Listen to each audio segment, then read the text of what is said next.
Just close my eyes again. Climbed aboard the Dreamweaver train. Driver, take away my worries of today and leave tomorrow behind. Ooh, Dreamweaver, I believe you can get me through the night.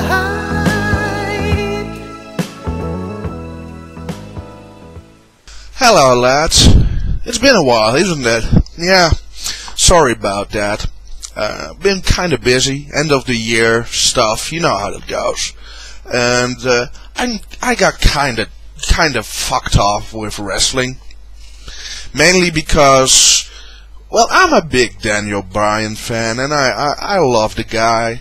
And they kept screwing him over, and it was very clear that they tried to cool him down. And I just got kinda tired of that shit. So, it took me a while to get back in it. And that happens sometimes, I guess. But anyway, since you're my favorite podcast, and I should keep contact. The Dutch need to be represented here, right? So, in lieu of that, here is my video, cause I'm too fucked to write an email at the moment, cause I'm kinda tired. Shit happens, right? By the way, I was just listening to Impact version 74 of MFX, and you were talking about a couple of guys doing podcasts of about gaming. Which is, and you said something about Fire Pro Wrestling, which this is my GBA copy. If you are into gaming, you said it was some weird Japanese shit. I get that, but it is the best pro wrestling game out there. Certainly the one for the PS2, who I could dig it out of my I could dig it out of the closet, but hey, this one was faster on the draw, so. And coincidentally, the one how I got to know the series. It's the GBA version, which, hey, portable pro wrestling is awesome, and it has 1,200 different moves, like all these kind of variations on a choke slam and a Samoan drop, and basically all the stars you know and love from the Attitude Era are in that under another name, basically, because copywriting, yeah, let's not. Too expensive. Anyway, I thought if you enjoy gaming, one of you two, you should really check it out. It's worth it. So that's one thing. Secondly, I would like to say that I approve of the sovereign state of the Wolfpack. They should be sovereign, yes, and that is a great thing. And if there were to be one wolf I would trust, it would be Sir Ian Trumps. So there. As far as wrestling concerned, I've been watching a lot of NXT, because it's really what I think a wrestling show should be. It's like 45 minutes. Could have been a bit longer, maybe an hour and a half. That works for me, right? Of a lot of the basic stuff which works, I believe. The basic psychology of a match, the basic psychology of a feud as well. One guy does something to another, and they clash in a ring, and when words don't suffice, they have a match, and if that match is a starting point of something bigger, they will work up to, let's say, a gimmick match, which nowadays tend to switch it around, and they have the gimmick match first, and they work up to a normal singles match. See Orton and Cena, and that really fucks me off, because that should be the other way around. You don't start with a steel cage match, smashing each other in the steel posts and shit, just to end up having a solid match the next time, right? Without gimmicks. That makes no sense whatsoever. If you have a blood feud, it should be the way that once you have had your match, and maybe there are shenanigans, maybe one of the parties can't let go of the situation, and fucks over the other guy, and you say, well, next match we're gonna have it in a cage, or I don't know, a lumberjack match, no DQ, whatever, alright? And you escalate it. You can even go, for example, you start with a normal match. For the sake of argument, say Sami Zayn has pissed off Antonio Cesaro, and you have a normal match, and Cesaro loses. And Cesaro is rather pissed about this, and starts beating the shit out of him, low-blowing him, whatever, you know, whatever works. We all know Cesaro would get heat if he needed to. And then you say, well, you know, since you're wanted that way, we should do a no DQ match. Everybody knows from beginning that DQs are not in effect and thus are prepared, and if they receive a low blow, it's on them. Okay, now somehow Sami Zayn gets screwed over again, or Cesaro gets a win, takes a title or whatever, right? And Sami Zayn, who feels screwed because he was screwed in some way, wants a cage match. This is how you progress a feud, in my opinion. Maybe I am wrong. Maybe I am too old school for this shit. It might be. I'd never say never on that. But I believe that's the way to work this. And I think this is the same with how we should handle Daniel Bryan, for example. You have basically Cena gave him a shot, and that was cool. I mean, I really enjoyed that segment. But let's say that if we said he earned one, which in my opinion he did, but the way they told the story, it was not clear that he earned it. It was more like, Cena gave him a pass, right? Which is fucking stupid to begin with. Don't get me even started, but I think here is where most of the problem lies with modern wrestling for me. I love my classic stuff, right? I enjoyed all kinds of stuff, from Harlem Heat to the Dudley Boys, or especially the Dudley Boys in ECW causing riots all over the place. It's sad that I understand why it can't happen again, but I used to love it so much. You know, how Bully would walk up to people, basically putting their chin in his chin in their face and saying, "Come on, hit me. I fucking dare you, son." I love that shit. And I know why that doesn't happen anymore and why that can't happen anymore, but the basics from that era still work, in my opinion. The basics of psychology and the basics of a match setup, it all still works, in my opinion. And it's what is lacking nowadays, in my opinion.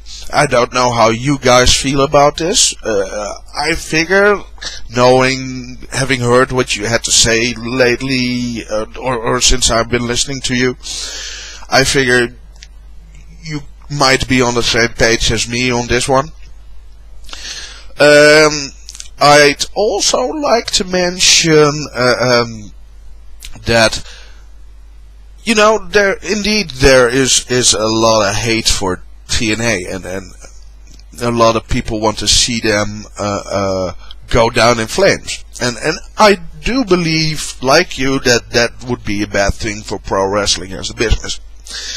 I'd love to see them get bigger. I used to watch them. I started watching them, 6 or 7 years ago, maybe.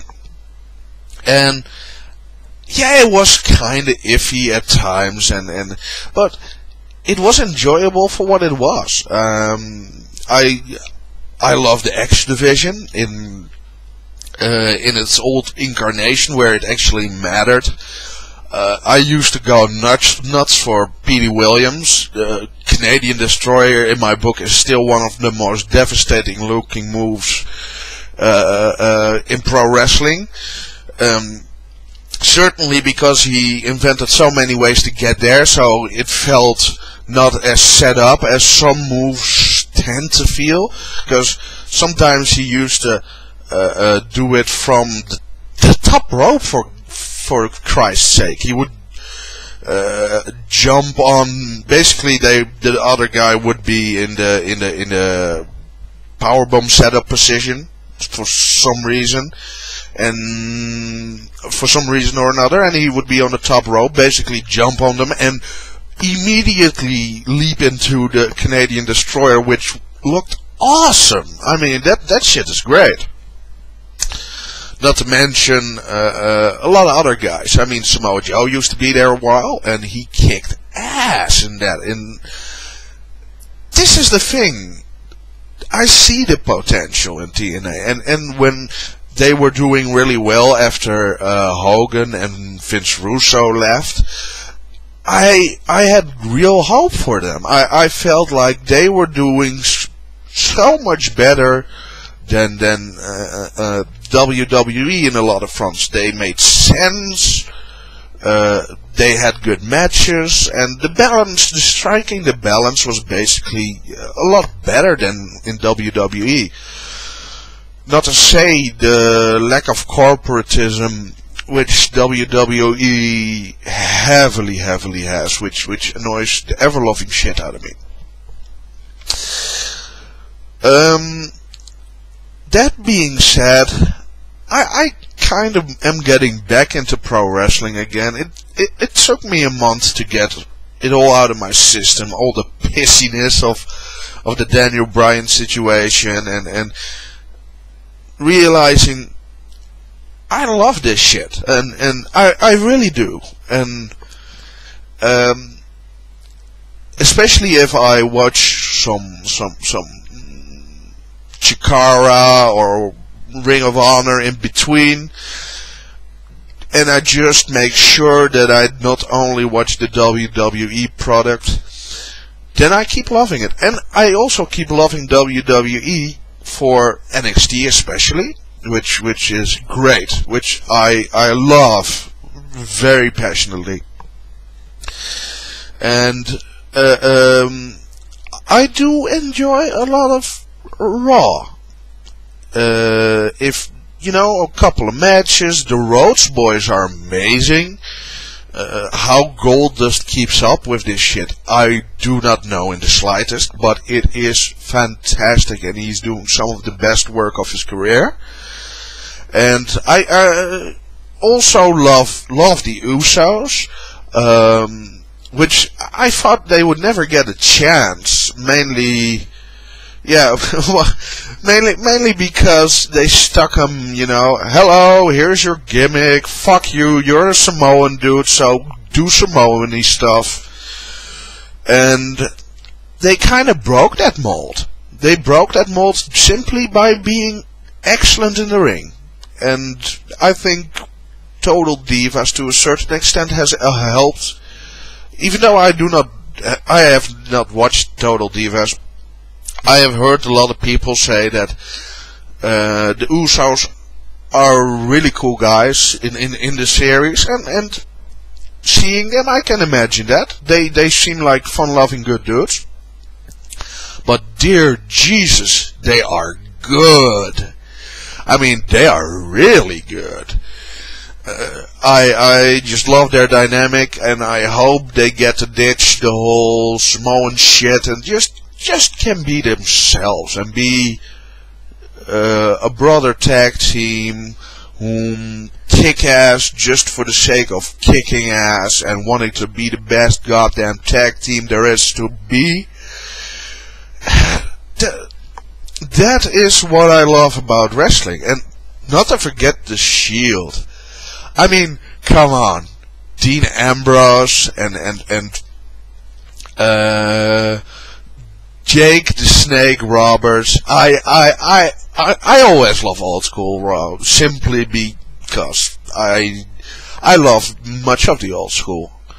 And to see Ambrose laying there trying not to smirk like a fucking bastard, yet doing it all the way, that was glorious.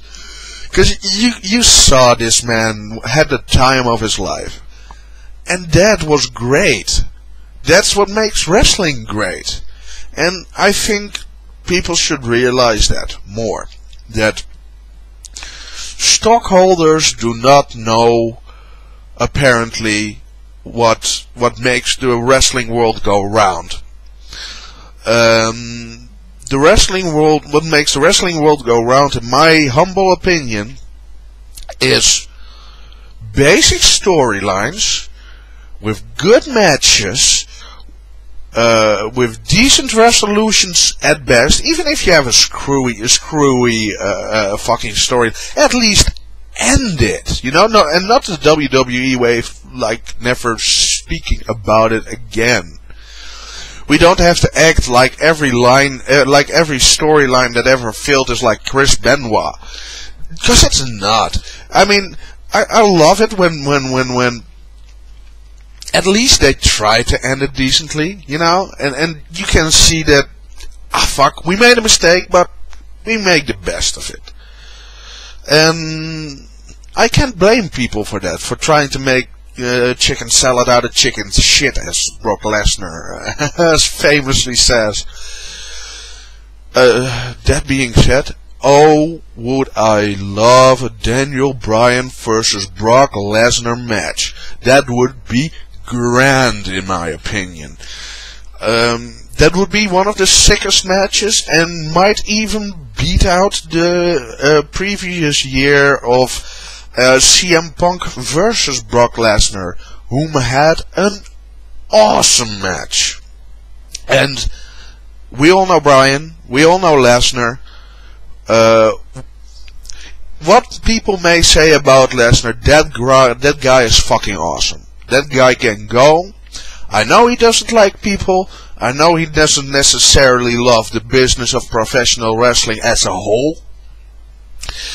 But still, you can see he understands it. He understands it and knows how to handle it. And that is what's lacking in many of the new stars who get fucking dragged off the football field, who haven't watched a day of pro wrestling in their lives, and somehow, yeah, got to be the next star.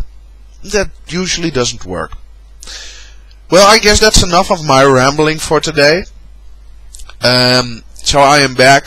I will send you some emails with pay-per-views, which I will be watching. Furthermore, it would be remiss of me not to say Happy New Year, fellas. Love you guys. And, oh yeah, now I think of it, I've been here a while. Where's my fucking nickname? Well, I'll see what you come up with soon. Later, boys. Later.